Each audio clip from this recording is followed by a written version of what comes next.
Hey, Dirt Farmer Jay here from dirtfarmerjay.com. Today, I'm going to tell you the difference between a dado, a rabbet, and a groove. These three joints are used throughout the woodworking and cabinet making world, and you've got to get your vocabulary right. And once you understand the differences and how to make them, you'll be on your way to some great craftsmanship. Stay tuned.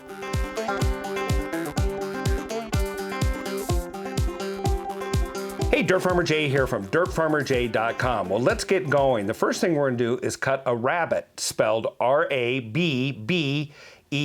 Let's go ahead and get one cut. All right.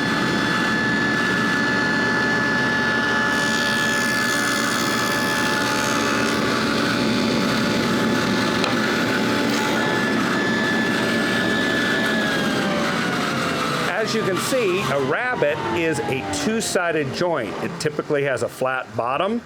It's set to a predetermined depth that you determine, and then there's a flat along here, or some people call it a shoulder. This is commonly used to align another piece when you're going to build the carcass of a cabinet, some kind of structure.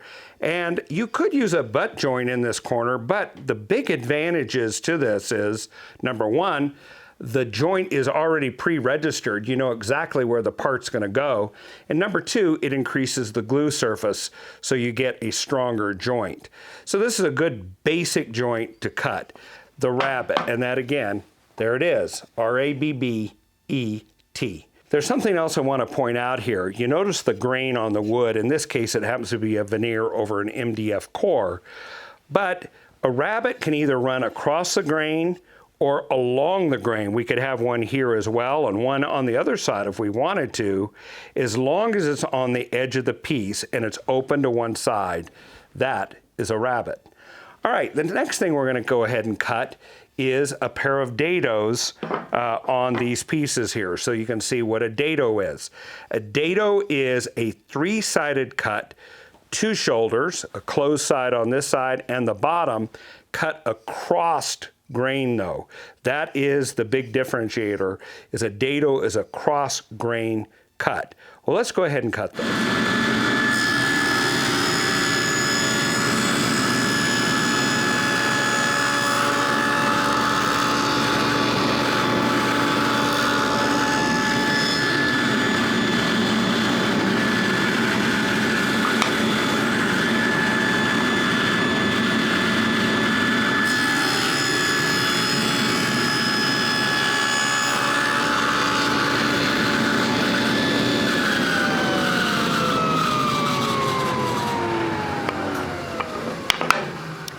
There you can see the groove is cut straight across the grain. It is also two parallel sides perpendicular to the bottom.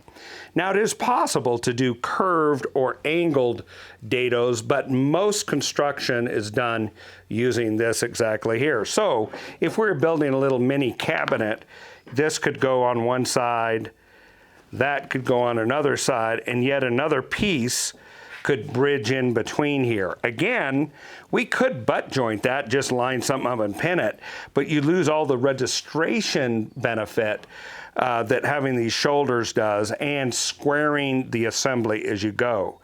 So now we have a rabbet, open-sided to one side, doesn't matter what grain it is, a dado, which is cross grain and has three surfaces, a left side, a right side, and the bottom.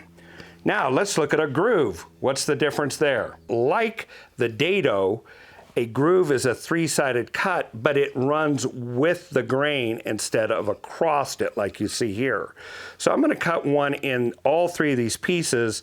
Let's say that a divider goes into it. Let's go ahead and do that.